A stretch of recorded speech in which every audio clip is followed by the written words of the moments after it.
नमस्कार, मैं नामिका धीमान। स्वागत है आपका दीप एक्सप्रेस न्यूज में। भारत और चीन के रिश्ते इस वक्त बहुत ही नाजुक दौर में हैं। 15-16 जून 2020 की रात को गलवान घाटी में भारत चीन सीमा पर दोनों देशों के बीच जो कुछ भी हुआ, यह चीन की एक सोची समझी साजिश थी। दोस्तों, इस जंग में पंजाब के 23 साल के गुरतेज सिंह ने 12 चीनी सैनिकों को मौत के घाट उतार दिया था।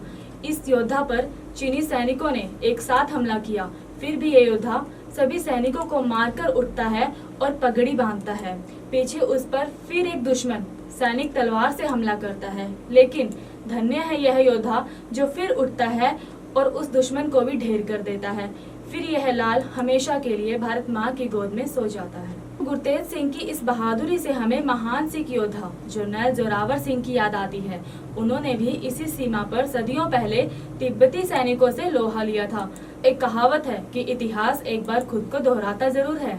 इस इतिहास से आज हम आपको रूबरू करवाएंगे। सन 1699 ईस्वी की बैसाखी के दिन खालसा पंथ की स्थापना की थी गुरु गोविंद सिंह जी महाराज ने। लगभग 321 साल के इतिहास में जितनी सिखों की आबादी है, उतनी ही आबादी देश, कौम व धर्म की रक्षा करते हुए सिख शहीदियां प्राप्त कर चुके हैं। जंग के मैदानों में दुश्मन भी उनकी बहादुरी व लासानी कुर्बानियां देखकर दांतों तले उंगलियां दबा लेते थे। दुनिया के 10 महान योद्धाओं या सेनापतियों की अगर हम बात करें तो उसमें भी पहला स्थान हरि सिंह नलवा का है। इसी तरह अनगिनत सिख योद्धाओं की वीर गाथाएं और कुर्बानियों का इतिहास देखकर व सुनकर विश्व के लोग आज भी अचंभित हो जाते हैं। उन सिख योद्धाओं में से एक ऐसा अनमोल योद्धा है जनरल जोरावर सिंह, जिसके शरीर के मांस की बोटी बोटी की कदर दुश्मनों ने की थी। कश्मीर घाटी से लेकर तिब्बत तक महाराजा रणजीत सिंह का खालसा राज फैलाने वाला जनरल जोरावर सिंह लेह लद्दाख फतेह करने के बाद तिब्बत को फतेह करने के लिए निकल पड़ा था खालसा फौज के साथ। जब यह खबर अंग्रेजों को पता लगी तो वह बुरी तरह बौखला गए। उन्होंने डोगरों की मदद से एक साजिश के तहत लाहौर दरबार तक उक्त संदेश पहुंचाकर जनरल जोरावर सिंह को वापस लाने के लिए मजबूर कर दिया। जब जनरल जोरावर सिंह वापस आ रहा था तो दोया नामक स्थान पर तिब्बती फौज ने उनकी फौज पर आक्रमण कर दिया। खालसा फौज की गिनती बहुत कम थी तथा -45 डिग्री ठंड के कारण बीमार हो चुके घोड़ों व सैनिकों के बावजूद जनरल जोरावर सिंह ने ऐसी बहादुरी दिखाई कि मैदाने जंग की सफेद बर्फ का रंग भी लाल हो गया। दुश्मन का बर्छा जनरल जोरावर सिंह की जांघ में लगा और वह घोड़े से नीचे गिर गए। फिर भी यह योद्धा ने अपने बर्छे के साथ जंग जारी रखी और दर्जनों दुश्मनों को मौत के घाट उतार दिया। दोपहर तक कोई भी दुश्मन उसके नजदीक नहीं आ सका, किंतु एक सिपाही ने छुपकर पीछे से तिब्बती बर्छा भगाता जरनैल की पीठ में मारा, जो पीठ से लगकर छाती से पार हो गया और जरनैल जोरावर सिंह शहीद हो गए। जरनैल की बहादुरी को देखते हुए तिब्बतियों ने उसके शरीर की बोटी बोटी करके आपस में बांट ली, क्योंकि तिब्बती लोगों का यह मानना था कि शेर का मांस घर में रखने से शेर जैसा बहादुर बेटा जन्म लेता है। वे चाहते थे कि जनरल जोरावर सिंह की तरह ही बहादुर नस्ल उनके घर में पैदा हो। तिब्बतियों ने जोरावर सिंह के एक हाथ को जमीन में दबाकर वहां एक कब्र बना दी, जिसे उन्होंने सिंगला छूटन का नाम दिया। उनका मानना है कि यहाँ शेर सो रहा है। जनरल जोरावर सिंह की कब्र आज भी वहां पर मौजूद है।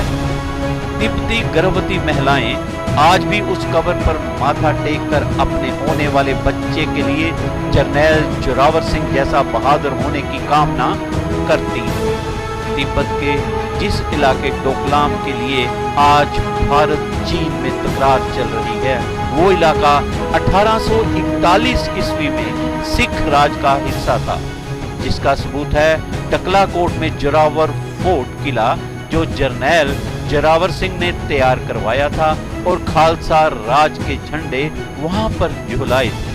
प्रधानमंत्री अटल बिहारी वाजपेयी जी के कार्यकाल में भारत की तरफ से यह इलाका मांगे जाने पर चीन ने स्पष्ट जवाब दिया था और कहा था कि यह इलाका खालसा राज का हिस्सा था तथा इसके बारे में चीन केवल खालसा राज से ही बात करेगा।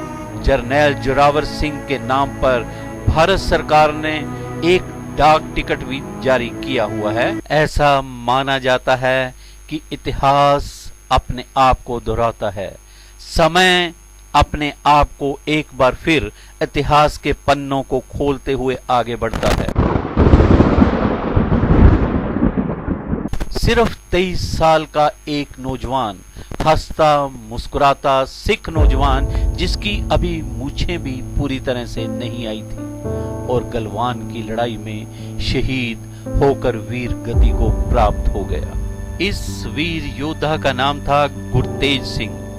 सन 1996 में पिता विरसा सिंह व माता प्रकाश कौर के घर पंजाब में इस बहादुर बेटे ने जन्म लिया और इसकी वीर गाथा हम आपको सुनाते हैं। गुरतेज सिंह ने शहीदी प्राप्त करने से पहले दर्जनों चीनी सैनिकों को मौत के घाट उतार दिया, लेकिन जाने से पहले उसने वो वीरता दिखाई जिसने ना केवल उसकी रेजिमेंट का नाम, ना सिर्फ भारत देश का नाम, ना सिख समुदाय का नाम, बल्कि भारत माँ का नाम, भारत माँ का सर हमेशा के लिए ऊंचा कर दिया।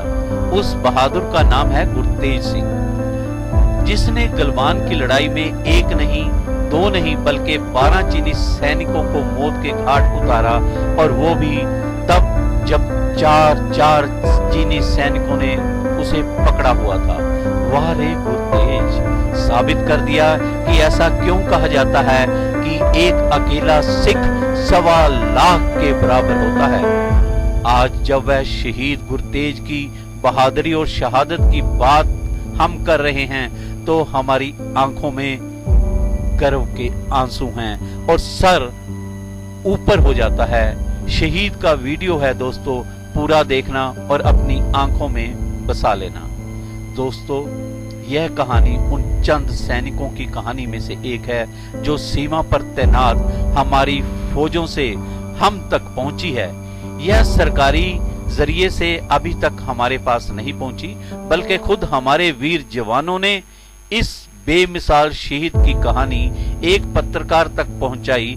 हम उन्हीं के हवाले से आज हम दीप एक्सप्रेस चैनल पर बयान कर रहे हैं। गलवान के 15 जून की शाम की घटना तो आपको पता ही है, किस तरह हमारे जवानों को चीनी सेना ने धोखे के साथ शहीद किया था।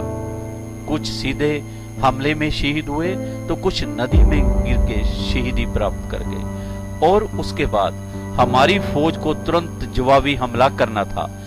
हालांकि उसके पास तैयारी करने का, हथियार की व्यवस्था करने का वक्त तक नहीं था, लेकिन बिहार रेजिमेंट के साथ साथ 3rd पंजाब की प्लाटून को भी देश सेवा की बहादुरी दिखाने का मौका मिला।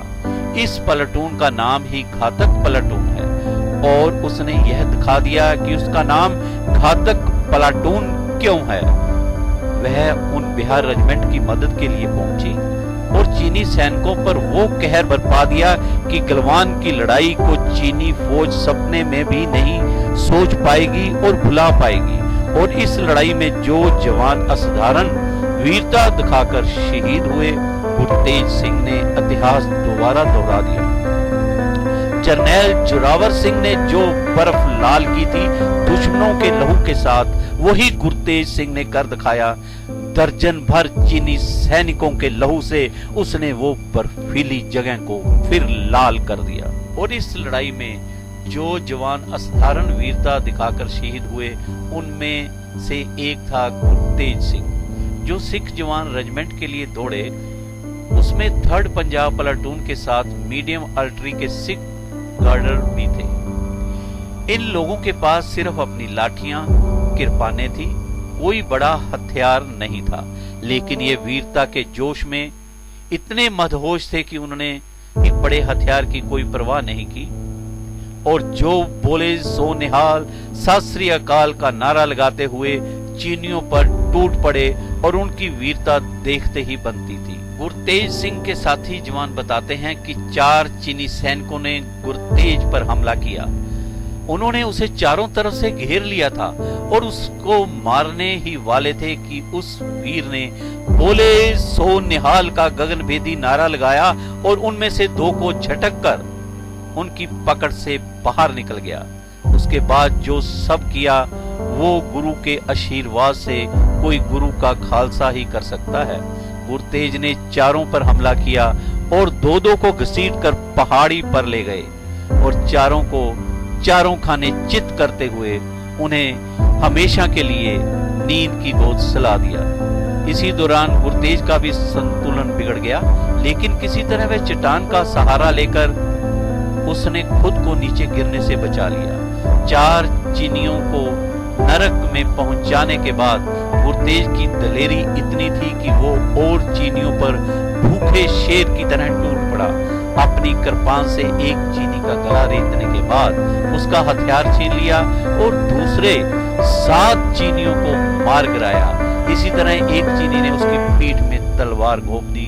भारत माँ के इस महान सपूत की वीरता को प्रणाम कीजिए जो पीछे की तरफ मुड़ा और अपने हमलावर को भी कृपान से मार गिराया।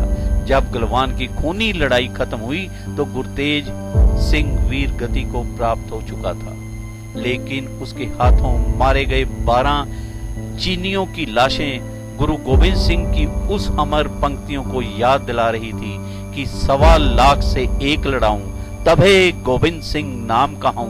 वाह रे गुरतेज सिंह, तूने अपनी अगली पिछली पीढ़ियों का नाम स्वर्ण अक्षरों में लिख दिया और 180 साल पुराना इतिहास जो जर्नैल जोरावर सिंह ने किया था, बर्फ का लाल रंग दुश्मनों के खून से किया था, उसे तुमने दोहरा दिया। हम तुम्हें शत शत नमस्कार करते हैं, शत शत नमस्कार करते हैं। यह था गुरु गोविंद सिंह जी के महान सपूत योद्धा जनरल जोरावर सिंह का सुनहरी अक्षरों में लिखा गया इतिहास। इस इतिहास को चीन की सीमा पर भारत माँ के वीर सपूत 23 वर्षीय गुरतेज सिंह ने अपने पूर्वज जनरल सिंह जोरावर की तरह ही बखूबी दोहराया है और वतन के लिए शहीद हो गए।